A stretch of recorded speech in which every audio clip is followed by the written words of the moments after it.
பழனியில் பிரம்மாண்டமாக நடைபெறவுள்ள அனைத்துலக முருக பக்தர்கள் மாநாடு பணிகள் குறித்து திண்டுக்கல் எஸ்பி நேரில் ஆய்வு.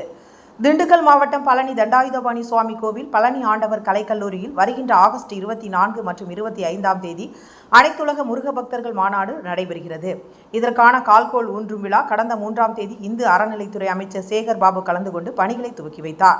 தற்போது கட்டுமான பணிகள், கண்காட்சி அரங்குகள், 8 நுழைவாயில்கள் அமைக்கும் பணி, 3D தொழில்நுட்பத்துடன் முருகனை அருகிலிருந்து தரிசனம் செய்யும் வகையில் அரங்குகள் அமைக்கும் பணி, உணவு கூடங்கள் அமைக்கும் பணி, வெளிநாட்டவர்கள் தங்கும் இடங்கள், விழா நடைபெறும் இடங்கள், சாலை பணிகள், கழிவறைகள் அமைக்கும் பணிகள், வர்ணம் பூசும் பணிகள் உள்ளிட்ட பணிகள் நடைபெற்று வருகிறது.